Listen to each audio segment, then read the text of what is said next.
Hello friends, welcome you all. आज हम vision IAS के सेकेंड, थर्ड एंड फोर्थ अक्टूबर वाले डेली करंट अफेयर्स डिस्कस करेंगे।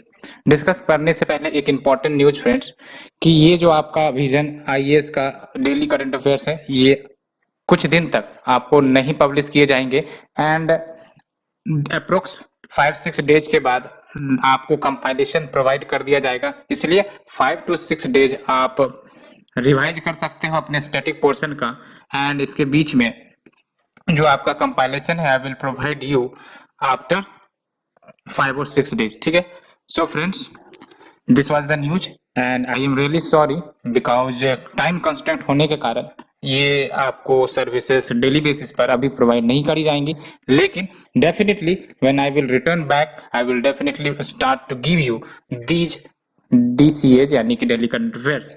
ठीक है, so friends, let's move to our first article. Government notifies new rules to clear retro tax base. तो ये जो आपका रेट्रोस्पेक्टिव टैक्स वाला जो इश्यू चल रहा है, उसको क्लियर करने के लिए गवर्नमेंट ने न्यू रूल्स नोटिफाई किए हैं। इसको जानने से पहले सबसे पहले हम लोग रेट्रोस्पेक्टिव टैक्स के बारे में जानेंगे। व्हेन वी से रेट्रोस्पेक्टिव टैक्सेशन, इसका मतलब सिंपली ये हुआ कि फ्रॉम ए प्रीवियस डेट जिस प्रोडक्ट पर टैक्स नहीं लग रही थी उस प्रोडक्ट पर टैक्स लगाए जाएंगे, है ना। यानी कि लेट्स से कि एक समय था, let's say I take a date 10th of January कोई प्रोडक्ट पर टैक्स नहीं लगाए जाते थे, और लेट्स से कि गवर्नमेंट ने 20th अक्टूबर को कोई लॉ लेकर आ गया। इसमें साफ साफ इन्होंने बोला कि I will start implementing the retrospective tax, जो आपका इफेक्टिव होगा 1 जनवरी से। तो इसका मतलब 1 जनवरी से जो भी आपके वो प्रोडक्ट्स हैं जिन पर टैक्स नहीं लग रही थी उन पर टैक्स लगने लगेंगे, उनका कलेक्शन किया जाने लगेगा। ये सिंपल मतलब होता है आपका रेट्रोस्पेक्टिव टैक्सेशन, है ना। तो retrospective taxation allows a country to pass a rule on taxing certain products, items या services and also charge companies from a time behind the date on which the law is passed। वही मैंने आपको बोला है ना, behind the date on which law is passed, यानी कि law अगर आज पास हुआ है, और रेट्रोस्पेक्टिव टैक्सेशन का मतलब एक सर्टेन डेट से पहले आपको टैक्सेशन देना पड़ेगा किसी प्रोडक्ट पर, सर्विसेज पर, या फिर कोई डील होता है उस पर भी। ये सिंपल सा मतलब होता है आपका रेट्रोस्पेक्टिव टैक्सेशन का। ठीक है, और ये आपका 2012 में इंट्रोड्यूस किया गया था, जिसके तहत इनकम टैक्स डिपार्टमेंट को एम्पावर करी गई थी कि वो टैक्स डिमांड्स को रेज कर सकते हैं। कौन से टॉपिक पर? कैपिटल गेन्स पर। ठीक है, arising from indirect transfer of assets located in India. ये आपका news basically Vodafone Cairn energy का इश्यू आया है, बेसिकली आप यहाँ से इस न्यूज को रिलेट कर सकते हो। ठीक है, और ये देख लो, रेट्रोस्पेक्टिव टैक्स मेजर्स 17 मैटर्स पर यूज हुए हैं which is related to the company like Vodafone, Cairn energy, West Globe, Richard holdings etcetera. ठीक है, तो इन सब मैटर्स पर ये रेट्रोस्पेक्टिव वाला जो टैक्सेशन सिस्टम है ये यूज किया भी जा चुका है। एंड ये अभी करंट न्यूज क्या है, तो गवर्नमेंट ने नोटिफाई करी है new rules to clear the retro tax mess. तो क्या ये न्यू रूल्स है, उसको देखते हैं। तो गवर्नमेंट ने अगस्त 2021 को अमेंड किया था इनकम टैक्स एक्ट 1961 को, सो दैट जो रेट्रोस्पेक्टिव टैक्स डिमांड्स है उसको विद्रॉ किया जा सके फॉर द ट्रांजेक्शन जो आपके मई 28 2012 से पहले हुए हैं। और ये जो आपका न्यू इनकम टैक्स रूल्स 2021 है, इसमें प्रोसेस भी बताई गई है कि क्या प्रोसेस फॉलो करने चाहिए अफेक्टेड टैक्स पेयर्स को, सो दैट उनका अगर कोई रेट्रोस्पेक्टिव टैक्स केसेस है उनको सेटल किया जा सके। तो वो आपका प्रोसेस अभी हम डिस्कस करेंगे। इस रूल्स में आप देख लो, प्रोसेस की बात करी जा रही है। इस रूल्स में साफ साफ कहा गया है कि जो अफेक्टेड टैक्स पेयर्स है उनको इंडेमनीफाई करना पड़ेगा इंडियन गवर्नमेंट को अगर कोई फ्यूचर क्लेम्स वो करते हैं, या फिर कोई पेंडिंग लिटिगेशन है, या फिर प्रोसीडिंग है बिफोर एनी फोरम, उसको भी आपका इंडेमनीफाई करना पड़ेगा। किसे? इंडियन गवर्नमेंट को। ठीक है, एंड गवर्नमेंट ड्रॉप कर सकती है डिमांड्स को या फिर क्लेम्स को जो रेज करी गई है इन केसेस में, एंड रिफंड अमाउंट जो कलेक्ट किया जाएगा subject to the companies meeting conditions as specified in the rules. तो ये हमने आर्टिकल 1 सिंपल डिस्कस किया। रेट्रोस्पेक्टिव टैक्सेशन काफी इंपॉर्टेंट है, मेंस के लिए आपको ये टॉपिक तैयार कर लेनी चाहिए। ठीक है, so friends, let's move to the second article. Prime minister launch Swachh Bharat mission urban 2.0। तो आप देख लो, स्वच्छ भारत मिशन 2.0 का बेसिक ऑब्जेक्टिव हम देखेंगे क्या की कंपोनेंट्स हैं, क्योंकि बार बार ये न्यूज में आती रहती है। तो सबसे पहली बात तो देख लो, फोकस ऑफ SBMU 2.0 जो पीरियड है आपका 2021 से 22 टू 2025 टू 26, और ये आपका सैनिटेशन पर फोकस करेगा, सॉलिड वेस्ट मैनेजमेंट पर फोकस करेगा, ठीक है। एंड जो मोमेंटम अभी जनरेट हुई है उसे एक्सेलरेट भी करेगा, यानी कि जो पेस बनाई रखी जाए। एक इंपॉर्टेंट बात होती है कि जब भी ये सब आपका मिशन चलाया जाता है तो एक तो आपका मिशन को लॉन्च किया जाना अलग बात है, उसको सस्टेन करना अलग बात है, ठीक है। तो इसमें आपका जो मिशन है उसको सस्टेन भी किया जाएगा, ये भी एक इंपॉर्टेंट बात है। क्या क्या टारगेट अचीव हुई है उसे भी हम देखेंगे इस ग्राफिक में, लेकिन की कंपोनेंट्स की बात कर लेते हैं अंडर द SBM U 2.0। तो देख लो, कंप्लीट एक्सेस प्रोवाइड करी जाए to the sanitation facility to serve the rural to urban migrating population by 3.5 lakh individual community and public toilets construct करी जा रही हैं, as well as complete liquid waste management cities में आपका प्रोवाइड किया जा रहा है with less than 1 lakh population, यानी कि आपका जो सिटीज है जहां पर पॉपुलेशन 1 लाख से कम है वहां पर complete liquid waste management provide करी जाएंगी। ये न्यू कंपोनेंट पहली बार इंट्रोड्यूस की गई है इसमें, ठीक है। And sustainable solid waste management with greater emphasis on source segregation, ये इंपॉर्टेंट बात है, कचरे को सेग्रीगेट करना इंपॉर्टेंट है, सो दैट जो फाइनल आपका जहां कचरा डिपॉजिट होता है वहां पर सेग्रीगेशन करने में मुसीबत ना आए। ये सोर्स सेग्रीगेशन, एक तो होता है डेस्टिनेशन सेग्रीगेशन। डेस्टिनेशन सेग्रीगेशन हमेशा आपको यूं कह सकते हो कि काफी ज्यादा दिक्कत करता है, लेकिन अगर सोर्स सेग्रीगेशन है तो काफी ज्यादा बेनिफिशियल होगा, कॉस्ट भी कम लगेगा और मेहनत भी कम लगती है, ठीक है। तो sustainable solid waste management with greater emphasis on source segregation, और इसमें आप देख लो मटेरियल रिकवरी फैसिलिटी होंगी, वेस्ट प्रोसेसिंग फैसिलिटी, ये सब सेटअप करी जाएंगी। फोकस वही होगा कि आपका सिंगल यूज प्लास्टिक को फेज आउट किया जाए, and construction and demolition waste facilities भी सेटअप करी जाएंगी। मैकेनिकल स्वेपर्स भी होंगे, national clean air programme cities and in the city जहां पर आपका 5 लाख पॉपुलेशन या उससे ज्यादा है, and remediation of all legacy dump site, यानी कि जो आपका डंप साइट्स हैं उनको भी ठीक किया जाएगा, है ना। लीगेसी वेस्ट मतलब आप समझते हो क्या होता है? लीगेसी वेस्ट का सिंपल सा मतलब हुआ कि जो आपका वेस्ट एक लैंडफिल साइट पर लंबे समय से धरी रह रही है, वहीं पर रखी रह रही है, उनको हम लीगेसी वेस्ट कहते हैं, ठीक है। तो लीगेसी डंप साइट भी वही हुआ जो आपका पहले से ही डंप साइट के रूप में तैयार है और अल्टीमेटली वो यूज किया जाता है एज डंप साइट, तो इसका भी रेमिडिएशन किया जाएगा। एंड ऑल स्टेटूटरी टाउन्स, वो आपका एटलीस्ट ODF प्लस तो बना ही जाएंगी, यानी कि जो भी स्टेटूटरी टाउन्स है उनको एटलीस्ट ODF प्लस बनाए जाएंगे। व्हेन वी से ODF प्लस, तो इसमें क्या होता है? एक तो होता है ODF plus and ODF plus plus, and ODF plus में क्या हो गया? We have the toilets with water, maintenance and hygiene, और फिर जो सारे सिटीज हैं having the population less than 1 lakh तो उनको ODF प्लस प्लस बनाया जाएगा, वन यानी कि toilet with slurs and septage management, ये सब होंगी। Well being of sanitation in informal waste workers, ये भी इंपॉर्टेंट बात है, यानी कि जो sanitation and informal waste workers है उनका भी ख्याल रखा जाएगा। कैसे? पर्सनल प्रोटेक्टिव इक्विपमेंट होंगी, सेफ्टी किट्स होंगी, linkages with government welfare scheme and capacity building भी करी जाएंगी, ठीक है। और अगर हम SBM की बात करें, स्वच्छ भारत मिशन की, तो ऑब्जेक्टिव क्या है इस मिशन की? तो eradication of open defecation in all statutory towns, ये एक इंपॉर्टेंट बात है। दूसरा, 100% scientific management municipal solid waste का हो इन ऑल स्टेट्यूटरी टाउन्स। तीसरा, effecting behavioural change via Jan Andolan. And ये देख लो आप इंफोग्राफिक में 62,60,606 कंस्ट्रक्शन अचीव करी जा चुकी है टॉयलेट्स की, विच इज 106%, और ये आपका टारगेट इतना था, अचीव इतना किया गया है। और फिर देख लो आप कम्युनिटी एंड पब्लिक टॉयलेट्स में क्या है, टास्क इतना था और कंप्लीट इतना हुआ, यानी कि 121%, यानी कि मिशन एस्टेब्लिश्ड। एंड अगर हम सिटीज एंड वार्ड्स में देख लो तो total number of cities cover जो करी गई है 4,557, एंड फिर जो वार्ड्स हैं with 100% door to door wash collection, इतने वार्ड्स में आपका डोर टू डोर कलेक्शन होता है ना। एंड फिर आप देख लो ये जो टारगेट है ODF वेरीफाइड रीजन 4,316, ये जो ओपन डिफेक्शन फ्री है। और फिर आप देख लो जो टारगेट रखा गया था, तो ये सब कुछ है टारगेट, और यहाँ पर आपका उसके अचीवमेंट तो हमने डिस्कस किया। Let's move to the next article, crypto assets post financial stability challenge. ये आपका IMF का रिपोर्ट कह रहा है, बार बार क्रिप्टो करेंसी को लेकर न्यूज आती ही रहती है, ठीक है। और इंडिया में भी क्या क्रिप्टो करेंसी का इश्यू बना रहता है, तो इसे डिस्कस करेंगे। क्वेश्चंस भी प्रीलिम्स में आ चुके हैं क्रिप्टो करेंसी के ऊपर, तो देख लो as a part of global financial stability report, आपको भी पता है IMF global financial stability report release करता है एंड इस रिपोर्ट में ही इन्होंने अपॉर्चुनिटीज प्लस चैलेंजेस दोनों रेफर किए हैं to the financial stability which is arising from the crypto ecosystem.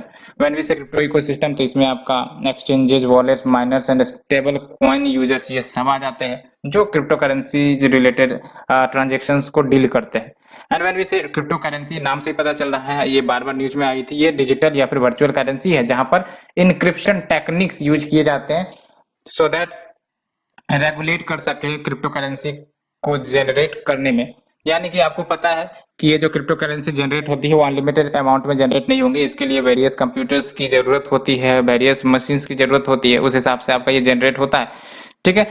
और वेरीफाई भी हो सकती है crypto currency from the transfer of funds operating independently of a central bank. ये याद रखना है आपको, it operates independently from a central bank, central bank इनको रेगुलेट कर ही नहीं पाती, ठीक है।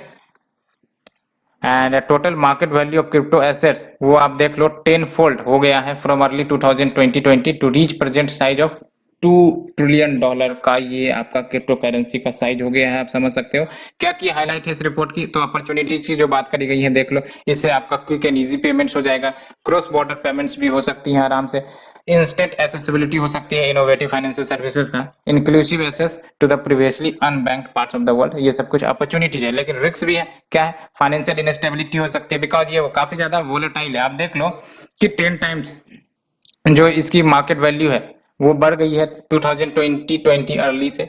और इम्पोर्टेंट बात ये भी कि काफी वोलेटाइल होता है। आज अगर क्रिप्टो करेंसी की वैल्यू कुछ है तो 10 दिन के बाद, 1 साल बाद उसका काफी ज्यादा बढ़ जाता है। ये आपका जो फिएट करेंसी है इन सब में तो ये नहीं देखने को मिलेगी, क्रिप्टो करेंसी में जनरली आपको देखने को मिलते हैं, काफी ज्यादा वोलेटाइल है, ठीक है। एंड डिफ्रॉडिंग ऑफ कंज्यूमर्स, यानी कि ये आपका इनएडिक्वेट डिस्क्लोजर एंड ओवरसाइट, तो डिफ्रॉडिंग हो सकती है, मनी लॉन्ड्रिंग का जरिया हो सकता है, टेरर फाइनेंसिंग का जरिया हो सकता है, क्योंकि ये आपका यूं कह सकते हैं एनोनिमिटी को प्रमोट करता है कहीं ना कहीं। And crypto currencies in India अगर हम बात करें तो देख लो मई 2020 में सुप्रीम कोर्ट ने डिक्लेयर किया सर्कुलर जो आरबीआई के द्वारा इश्यू किया गया था 2018 में, preventing all banks from dealing in crypto currencies unconstitutional. ये तो आपने सुना भी होगा, आरबीआई ने एक सर्कुलर जारी किया था, है ना। इसमें बोल दिया गया था कोई भी बैंक जो डील करेंगे क्रिप्टो करेंसीज को, ठीक है, वो आपका नहीं कर सकती है। लेकिन सुप्रीम कोर्ट ने बोला मई 2020 में कि ऐसा नहीं है, डील कर सकते हैं। ये आरबीआई जो रूल लेकर आई है वो आपका अनकॉन्स्टिट्यूशनल है, ठीक है। और रिसेंटली गवर्नमेंट ने crypto currency and regulation of official digital currency bill 2021 भी लेकर आई थी to create the facilitative framework for creation of official digital currency. साथ ही साथ जो भी प्राइवेट क्रिप्टो करेंसीज हैं उनको प्रोहिबिट करने के लिए ये आपका बिल है। याद रखना ये जो आपका crypto currency and regulation of official digital currency bill 2021 है, ये आपका प्राइवेट क्रिप्टो करेंसीज को प्रोहिबिट करने के लिए लाया है। साथ ही साथ आपका ऑफिशियल डिजिटल करेंसी, ऑफिशियल यानी कि गवर्नमेंट ऑथराइज्ड डिजिटल करेंसी को क्रिएट करने के लिए लाया गया है, लेकिन क्रिप्टो करेंसी को प्रोहिबिट करने के लिए लाया गया है। दोनों बात है, एक तो डिजिटल करेंसी जो सेंट्रल गवर्नमेंट बैक्ड होगी वो क्रिएट किया जाएगा, दूसरा इंपॉर्टेंट बात प्राइवेट क्रिप्टो करेंसी को प्रोहिबिट किया जाएगा। Next is your ministry of environment, forest and climate change launches guidelines for eco tourism river dolphins. तो देख लो क्या गाइडलाइंस है। तो guideline for sustainable eco tourism in forest and wild life area, तो ये आपका सस्टेनेबल इको टूरिज्म को प्रमोट करेगा in the forest and wild life area. And when we say eco tourism, इसका डिफरेंस आपको डेफिनेशन याद होना चाहिए। When we say eco tourism, इसका मतलब क्या हुआ, responsible travel to the natural area, यानी कि it is a tourism but responsible tourism, जहां पर नेचुरल एरियाज में, प्रोटेक्टेड एरियाज में हम लोग विजिट करते हैं, ठीक है, और बेसिकली साथ ही साथ कंजर्व भी करते हैं एनवायरनमेंट को, सोशली एंड इकोनॉमिकली सस्टेन करते हैं wellbeing of local people and creates knowledge and understanding as well. और इसमें जो फोकस होगा वो होगा इको टूरिज्म साइट को आइडेंटिफाई करना, donation and making an eco tourism plan, and local communities को भी इंगेज किए जाएंगे सो दैट जो सस्टेनेबल यूज हो सके इंडिजिनियस मटेरियल का, along with creation of a foundation in each protected area and sharing of revenue with local community, ठीक है। एंड मॉनिटरिंग मैकेनिज्म भी होगा डिस्ट्रिक्ट लेवल पर, स्टेट लेवल पर, नेशनल लेवल पर। Next is your field guide for monitoring Ganges Indus river dolphin associated aquatic fauna and habitat, तो ये आपका दूसरा गाइडलाइन है। तो ये जो आपका standardise monitoring protocol synchronise dolphin enumeration exercise ये अंडरटेक किया जाएगा असम में, वेस्ट बंगाल में, बिहार में, झारखंड में, यूपी में, मध्य प्रदेश, राजस्थान एंड पंजाब में। और इस प्रोटोकॉल में क्या होगा, विजुअल मॉनिटरिंग करी जाएगी गंजेटिक डॉल्फिन पॉपुलेशन की। और अगर हम डॉल्फिन की बात करें तो आपको पता होना चाहिए एक्वेटिक एपेक्स प्रेडेटर है and controls the aquatic ecosystem.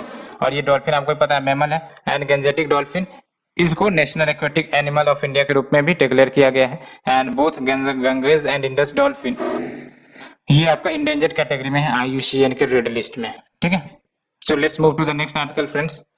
PM launches Atal mission for rejuvenation urban transformation AMRUT 2.0। तो अमृत 2.0, इससे पहले अमृत 1.0 चल रहा था, अभी अमृत 2.0 आपका लाया गया है। ठीक है, तो अमृत 2.0 ये आपका अमृत 1 का ही इनहांस वर्जन है। इसमें वाटर नीड्स को, साथ ही साथ जो वाटर बॉडीज है उसको रिजुवेनेट करी जाएंगी, एक्वाफायर्स को बेटर मैनेज किया जाएगा, साथ ही साथ जो ट्रीटेड वेस्ट वाटर है उनको रीयूज करने का भी आपका फ्रेमवर्क तैयार किया जाएगा। एंड इसका सिंपल सा मतलब हुआ कि सर्कुलर इकोनॉमी जो वाटर की है वो प्रमोट करी जाएंगी। ठीक है, एंड क्या की फीचर है देख लो, 100% कवरेज वाटर सप्लाई प्रोवाइड किया जाए to all house hold in around 4700 urban local body. ठीक है, एंड अब स्केलिंग फ्रॉम 500 सिटीज। तो पहले 500 सिटीज हुआ करते थे, 500 सिटीज हुआ करते थे under the AMRUT having the 1 लाख प्लस पॉपुलेशन। अब जो है ये बढ़ाकर 4372 सिटीज को कवर कर दिया गया, यानी कि इट कवर्स 100% अर्बन एरिया। पहले 500 सिटी जीते, 500 सिटी जीते, अब 100% अर्बन इंडिया को कवर किया गया। And we have the public private partnership. और इसमें क्या है कि the cities having a million plus population उनको ये मैंडेट करी गई है कि वो पब्लिक प्राइवेट पार्टनरशिप प्रोजेक्ट आपका टेकअप करे, having the minimum 10% of the total project fund allocation, यानी कि जो भी फंड इनको दी जाती है उनका 10% का वैल्यू का फंड जो होगा वो पब्लिक प्राइवेट पार्टनरशिप के प्रोजेक्ट पर लगाई जाए। And we have the circular economy of water. इसमें सिटी वाटर बैलेंस प्लान होगा ईच सिटी के लिए, focusing on recycle, reuse of treated sewage, reservation water bodies की करी जाएंगी, वाटर कंजर्वेशन की भी। एंड पे जल सर्वेक्षण ये कंडक्ट किया जाएगा सिटीज में, सो दैट ये देखा जाए कि जो वाटर का इक्विटेबल डिस्ट्रीब्यूशन हो रहा है या नहीं, वेस्ट वाटर का रीयूज हो रहा है या नहीं, mapping of water bodies as well.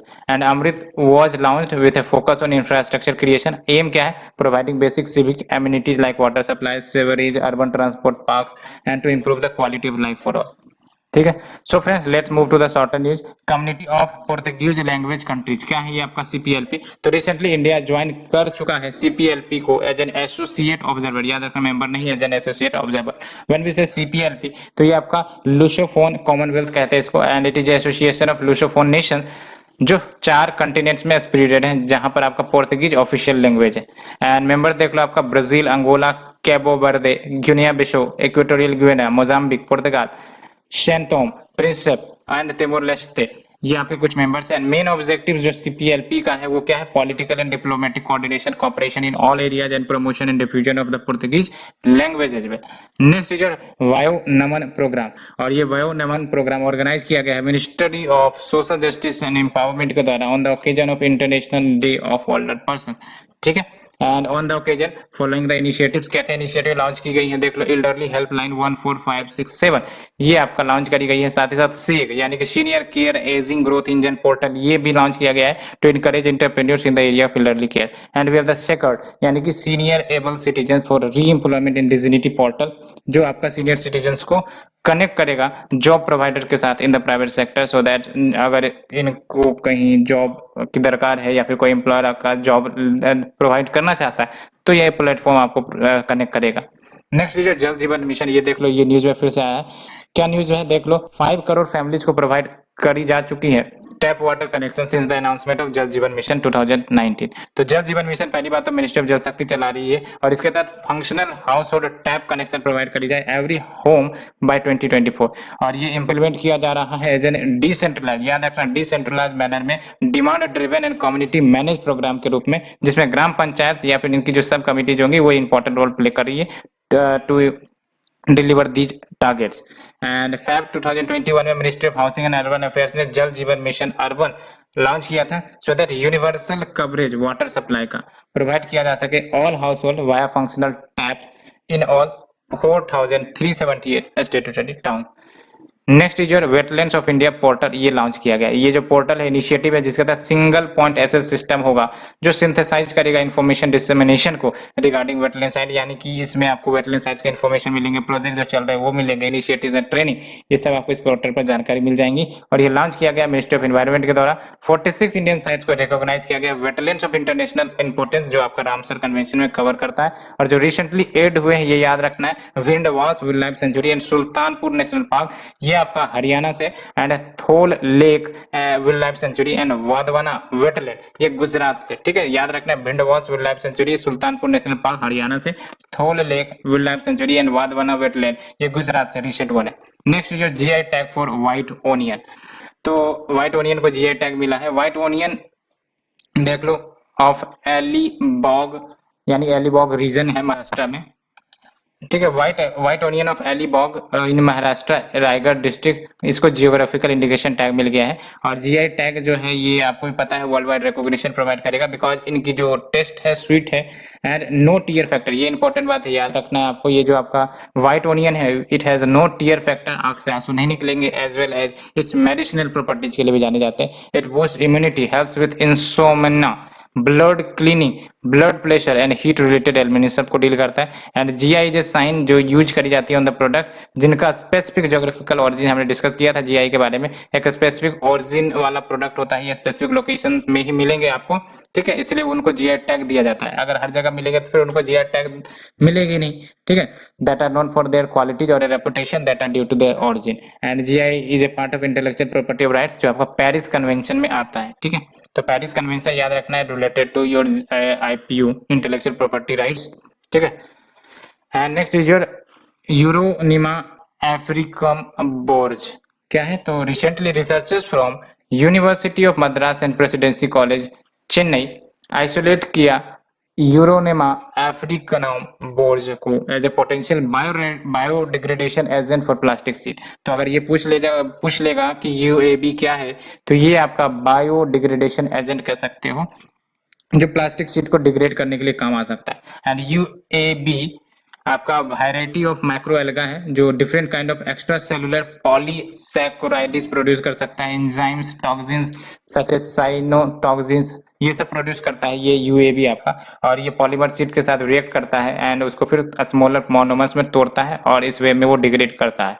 और यूएबी आपको कॉमनली अफ्रीका, एशिया, यूरोप में मिल जाएंगे। और बेनिफिट यही है कि safe and environment friendly process provide करेगा to dispose the plastics over the existing incineration, land filling and recycling. Next is places in news, देखो माउंट त्रिशूल उत्तराखंड में है। और recently Indian navy mountaineer team basically इनको avalanche face करना पड़ा during mount Trishul climbing. तो mount Trishul की बात करें तो ये आपका 3 हिमालयन पिक्स जो वेस्टर्न कुमाऊं का है उसका एक हिस्सा है कह सकते हो। और ये ट्राइडेंट ऑफ लॉर्ड शिवा को रिफ्लेक्ट करता है एंड ये सेंट्रल पार्ट ऑफ उत्तराखंड में लाई करता है इनक्लोजिंग द नंदा देवी सरचुरी। Azerbaijan is the next news, ये बार बार न्यूज में रही है, प्रीलिम्स के लिए भी इस बार इंपॉर्टेंट लग रहा है ये अजरबैजान। ठीक है, अजरबैजान और ये जो नागोर्नो काराबाख रीजन वाला है। ठीक है, तो recently Iran held a large military drill along the Azerbaijan borders. ठीक है, एंड अजरबैजान की बात करें तो ये ऑयल रिच नेशन है, कॉकसस माउंटेन रीजन में ये मिल जाएगा, कैप्शन सी से बॉर्डर करता है। एंड फिर देख लो और अन्य जो देश हैं जिनसे ये बॉर्डर करता है वो है आपका रशिया और ये आपका जॉर्जिया, आर्मीनिया, तुर्की, ईरान। याद रखना है तुर्की भी बॉर्डर करता है और आपका ईरान भी बॉर्डर कर रहा है, रशिया भी बॉर्डर कर रहा है, इधर कैप्शन सी है और आर्मीनिया तो कर ही रहा है। ठीक है, एंड नागोर्नो काराबाख ये डिस्प्यूटेड रहा है between the Armenia and Azerbaijan, ये लैंड लॉक्ड है।